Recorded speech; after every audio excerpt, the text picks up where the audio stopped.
प्यारे बच्चों, अभी हमने एक छोटे से वीडियो क्लिप के द्वारा अंतरा की कहानी को देखा, समझा। जैसे कि अंतरा अपने घर से अपने बालों में 2 अलग अलग रंगों की रिबन बांध के विद्यालय आती है। उसकी कक्षा के सभी विद्यार्थी अर्थात उसके सभी साथी अंतरा का मजाक उड़ाते हैं, जिसकी वजह से अंतरा नकारात्मक हो जाती है और वह अकेले बैठकर वह सोचती है कि इस विद्यालय में मेरा कोई मित्र नहीं है, मुझे कोई प्यार नहीं करता। इन सबके पास अच्छे अच्छे कपड़े हैं और इन सबके पास खाने के लिए अच्छे अच्छे डिब्बे हैं और अच्छा खाना है और अच्छे मित्र भी हैं। ये सब कितने प्यार से मिलके खाते हैं, लेकिन मुझसे कोई बातें नहीं करता। क्यों नहीं करता बच्चों? क्योंकि सभी ने यही समझा कि अंतरा को कुछ नहीं आता, वह तो ना समझ है।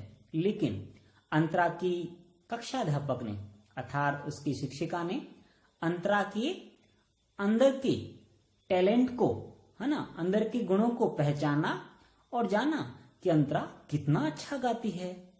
शिक्षिका ने अंतरा को प्रोत्साहित किया अर्थात मोटिवेट किया और अंतरा को इस बारे में सिखाने के लिए कक्षाध्यापक ने अर्थात शिक्षिका ने जानबूझकर कहानी कहने को या सभी बच्चों से कहानी सुनाने के लिए कहा, लेकिन किसी भी बच्चे ने अच्छी प्रकार से कहानी नहीं सुनाई।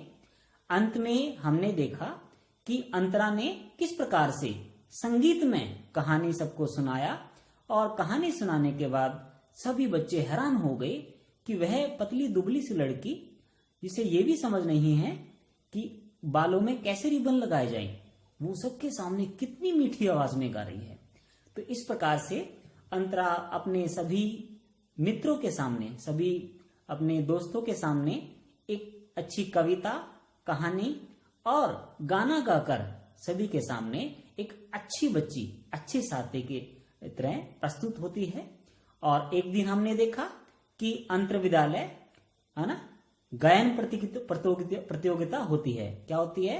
अंतर विद्यालय गायन प्रतियोगिता। और इस अंतर विद्यालय गायन प्रतियोगिता में अंतरा के विद्यालय से अंतरा को गायन के लिए चुना जाता है और अंतरा बिल्कुल मीठी आवाज में बगैर डरे अपने गाने को सुनाती है और इस गाने को सुनकर उपस्थित सभी सभागण, सभी श्रोता, सभी दर्शक बहुत खुश हो जाते हैं।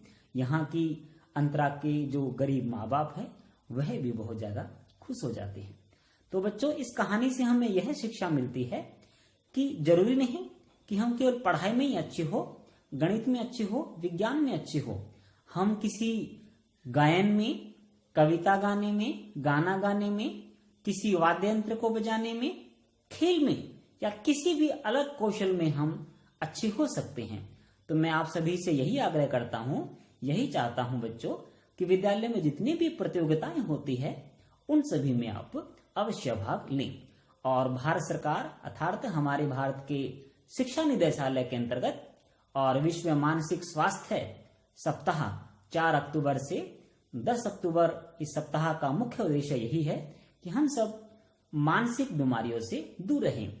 जिस प्रकार अंतरा अपने आप को दूसरे बच्चों से हीन समझ रही थी, छोटा समझ रही थी, लेकिन उसकी शिक्षिका के छोटे से मार्गदर्शन की वजह से, छोटे से परामर्श की वजह से वह एक बहुत बड़ा कार्य कर पाया।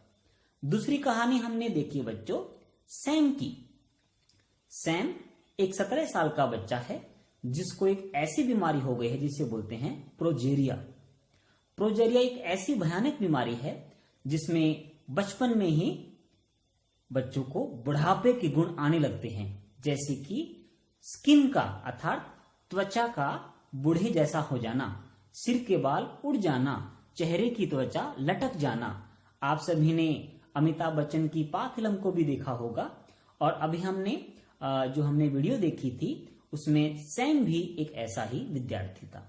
तो बच्चों आप सोचिए, जब सैम इस भयंकर बीमारी से जूझकर अपने आप को खुश रख सकता है, अपने आप को आगे बढ़ा सकता है और बहुत अधिक प्रतियोगिताओं में वह भाग लेता है और प्रथम स्थान भी प्राप्त करता है। दूसरी तरफ अंतरा अपने आप को इस काबिल बनाती है कि वह सबके सामने मीठी आवाज में एक गाना गा सके। तो बच्चों, ये कोरोना एक बहुत बड़ी भयंकर बीमारी अवश्य होगी, लेकिन हम सभी के लिए, हम सब शिक्षकों के लिए और आप सभी छात्र छात्राओं अर्थात बच्चों के लिए एक अवसर है, एक नवाचार है कि आप अपने गुणों को पहचानें और मानसिक समस्याओं का भली भांति सामना करें। इसके लिए क्या करेंगे? आपने समय पे सोना है, अच्छा पौष्टिक भोजन लेना है ना, अपने दोस्तों से बातें शेयर करनी है ना। अगर कोई समस्या आ जाती है तो अपने अध्यापक से परामर्श लेना है और समय पर सो जाना है। और कक्षा समाप्त होने के बाद आपने मोबाइल फोन का ज्यादा इस्तेमाल नहीं करना। इसके बावजूद भी आपको भविष्य में पढ़ाई के मामले में, है ना, किसी कौशल के मामले में या जीवन की किसी समस्या के बारे में कोई समस्या है तो आप मुझसे संपर्क कर सकते हैं। जैसा कि आप सभी को मैंने बताया कि मैं एक सर्टिफाइड काउंसलर हूं, परामर्शदाता हूं, साथ साथ में आपका हिंदी अध्यापक भी हूं। तो आपकी मैं मानसिक समस्याओं को समझने में, सुलझाने में हर प्रकार से मदद कर सकता हूं। तो मैं तुम्हें यही कहूंगा बच्चों, जो बीत गई वो बात गई, अब जो बीत गई वो बात गई, अब जमाना है कुछ नया सीखने का। अपने आप पर विश्वास रखिए, पौष्टिक भोजन खाइए, अपने आप को संगीत में, खेल में, विद्यालय के कार्य में, घर वालों के साथ व्यस्त रखें और आपको पता भी नहीं चलेगा कि कोई कोरोना नाम की बीमारी हमारे सामने आई थी या कोई मानसिक समस्या हमारे सामने या हमको हुई थी। मैं इसी बात के साथ आपसे विदा लेता हूं और आपसे यह वादा चाहता हूं कि आपको भविष्य में कोई भी समस्या आती है तो आप अपने माता पिता से, अपने दोस्तों से, अपने शिक्षकों से या मुझसे किसी भी समय परामर्श कर सकते हैं।